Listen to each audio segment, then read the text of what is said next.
Hi, my name is Amelia Mapstone, and today I'm going to be talking to you about spellbinding.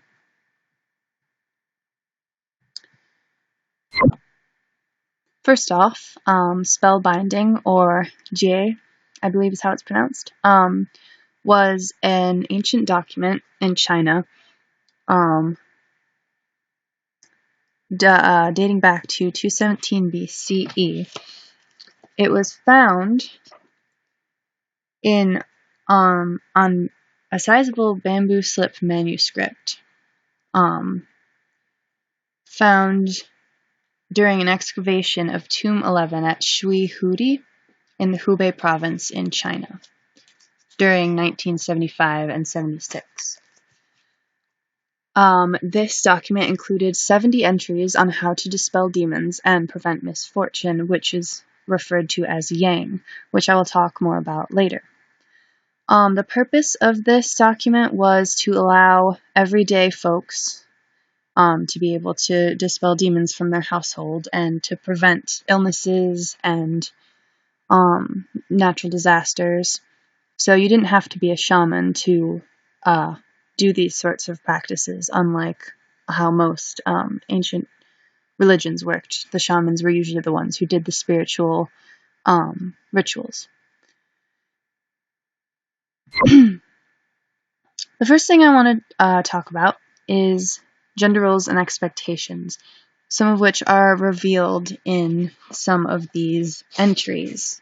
For instance, 57 and 58 regard women, and 57 reads, "When a demon continually follows someone's woman and cohabitates, saying, 'The Son of God on high descends to Rome and wishes to leave with her,' bathe oneself in dog feces and strike it with reeds, then it will die." So that's the way that all of these entries are pretty much set up, is there's an if and then a what to do about the if. So if this is occurring, fix it by doing this. And there's certain rituals, many involve certain substances such as animal feces or winnowing baskets, I believe. And this just shows, I suppose, the protection of women and the tendency, I guess, they are viewed as submissive. And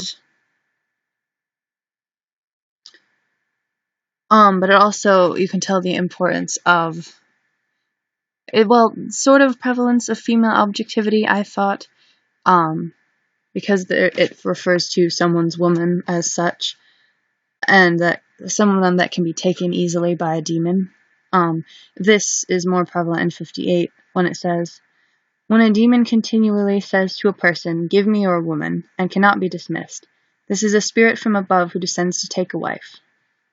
Strike it with reeds, then it will die. If it is not expelled after it comes 5 times, the woman will die." So this not only shows how powerful they believed demons to be, but also how I guess, object-like females are to be easily taken, and something that is their husband's. So there's that husband-wife role going on there. In addition, entry 32 sort of hints at, I believe, in my opinion, the tendency for women, or the expectation for women to be quiet and submissive. It says, "When a woman is not crazy or incoherent, yet sings in a high-pitched voice, this is the Yang demon who takes pleasure in following her." This is also an example of the yin and yang, as I mentioned before, and we'll discuss further later. This is interesting because the Yang demon sort of shows up like the pleasure and the lighter side of things, so that kind of coincides with the yin and yang. But it's also interesting because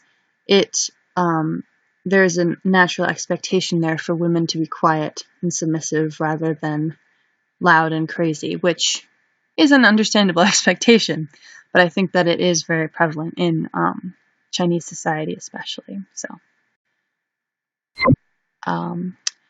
now I'm going to start making connections with other religions that came after this ancient text.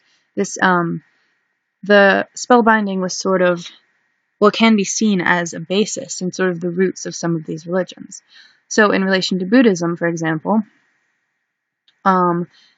There are exorcistic body postures that are used during some of these rituals or practices to get to dispel demons, dispel negative energy. And these, in my opinion, these body postures are similar to that of Buddhism and also in Hinduism. During yoga, one would cleanse one's spirit doing yoga and the attempt to find nirvana. And especially in Hinduism, the body postures are very important in the way of finding that enlightenment and, in a way, struggling to do so to show the effort that you're finding the enlightenment, if that makes sense. I also thought that the moral precepts of Buddhism are similar to these spellbinding entries in the sense that they're instructions on what to do, and they also make very clear distinctions between what is good and what is evil. So in these entries, the demons are evil, and you want to get rid of them. And in the moral precepts, there are good things to do, for example, such as the mindfulness that you want to achieve, right thoughts, a lot of focus on what is right and what is important to do. And that is also similar to these entries in Spellbinding. The only differences I saw, majorly anyway, was an example of 49, entry 49, which says, when a demon baby continually calls to people saying, give me food, this is the demon who is mourned as a suckling. Some of its bones are on the outside. Spew yellow soil on them, then it will desist. What's interesting to me is that there is no differentiation between a demon baby and a normal baby. So it could be a starving child attempting to be fed, but that differentiation isn't made, and so I feel like there could be misconceptions about how this text was interpreted, but that's just my assumption. And I thought it was interesting that there is no real compassion there. There's the assumption that because it's begging, it's a demon. Again, that's me assuming, but I think I thought that was an interesting. Whereas Buddhism is all about unconditional compassion for others and that unconditional love as well for all humans. So, these texts I think are more majorly based on Tao, are the basis of Taoism. A lot of that spiritual Taoistic ideals are found throughout here. For example, yin and yang, which are personified as demons throughout, especially in entries 12 and 13. 12 reads, when without cause the stove cannot cook food, the yang demon has taken its vapor, or qi, I believe. Burn pig feces inside the house, then it will stop. And 13 reads, when without cause a person's 6 domestic animals all die, the vapor of the yin demon has entered them. Then quickly crumble tiles and use them to encircle. It will desist. And there's some of that missing there, but you can see the clear distinction between the yang demon and the yin demon. What's interesting here is that yin and yang are seen as, I think light and dark. The yang is removal and the yin is substance, so that's the darkness. I'm painting a really abstract picture here, but basically what interests me the most is that here yin and yang are imagined as demons and sort of evil and unnecessary forces, whereas in Taoism yin and yang are necessary for life. So here they're trying to dispel yin and yang, which is not essentially the same as yin and yang themselves, but the demons who are based off of them are to be dispelled.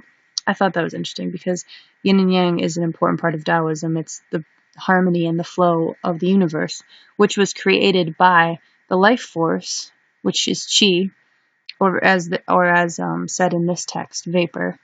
And that's also a huge part of Taoism because yin and yang come from that qi, that life force, and that flow. Another similarity I saw was alchemy, which is the ingestion of substances for healing, strengthening, and repelling dark energies or illnesses, or in the text's case, also for natural disasters. So many mystic Taoists would perform rituals of these sorts in order to dispel dark energies and strengthen. And I believe they, as read in Esposito's book, they would sometimes consume mercury to dispel negative energy and strengthen your soul. And I sort of find that harmony within. It's interesting. The idea of alchemy is to take physical substances in and use that to become spiritually stronger, which I think is really cool. And in addition to that, spiritual therapy is also a huge part of that. In the sense of, again, doing like the body postures to heal yourself and to get rid of the demons. That's also an important part.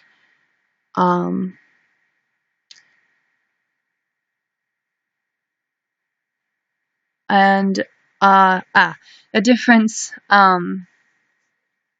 here, another difference here is that Taoism is against animal or blood sacrifices, but if you look in spellbinding, some of these practices include sacrifices. For example, 36 reads, on a Jeng day when the sun first rises, spew ashes on the gate, and after that offer sacrifices. On the 10th day, collect the sacrifices, wrap them in woolly grass, and bury them in the wilderness. Granted, it does not tell you what kind of sacrifices these are, so it could be, I suppose, food. But usually sacrifices are animal or blood sacrifices, which Taoists are usually against, because it involves messing with nature, which is not good. So that was an interesting difference as well. There are many differences, but many similarities as well with this. One of the biggest connections I made and thought was very fascinating is something that is in relation to modern Western ideals and the idea of inner demons. I know that many people talk about like having their inner demons and fighting with their inner demons. And what's interesting is that spellbinding, much of it is about inner demons. It's about the emotions that you feel inside, and sometimes you feel those things for no reason, and so they must be dispelled. And that also is sort of like mental illness, like depression and anxiety. Some examples of this are entries 20, 37, and 38. 20 begins with, when a person's heart is sorrowful without cause, etc., etc., and what you can do about that. And then entries 37 and 38 are also about emotions that have no cause. So 37 is when a person is anxious without cause. 38 is when a person is angry without cause. And then explaining what to do for each. I thought this was very interesting because not only are there external demons that we have to face, but there are internal demons as well inside of us that are acknowledged even in this ancient text. And our internal demons have been personified for, well, forever practically. And I thought that was really cool that you could date all the way back to 217 BC and still see this theme play out. In addition to mental illnesses and even physical illness as well, it talks a lot about natural disasters. For example, entry 60 is when lightning attacks a person or when cloud vapor enters a home. So there's a lot of that. And some with animals, wolves come into play, bugs, lots of fears of bugs being shown there. So there's clearly, you can see a societal leap into this sort of thing, like about what the society was afraid of. Of course, you don't want bugs because that's pests. They'll eat your plants and they'll invade your home and eat your food. Wolves are dangerous. Obviously, natural disasters aren't very welcome either, and all the illnesses that would invade a house are also bad. And so a wife leaving her husband is also a negative thing. You can see throughout the entire text that a lot of the ancient Chinese values still reflect today in some ways. So I thought that was very interesting. To sum it all up, I pretty much just did, but to sum it up further, I would say that there are a lot of, that spellbinding is one of the, I think one of the most major bases for Taoism and Buddhism, and even Hinduism, you could say, because it's an ancient animistic piece of text, and that is pretty much the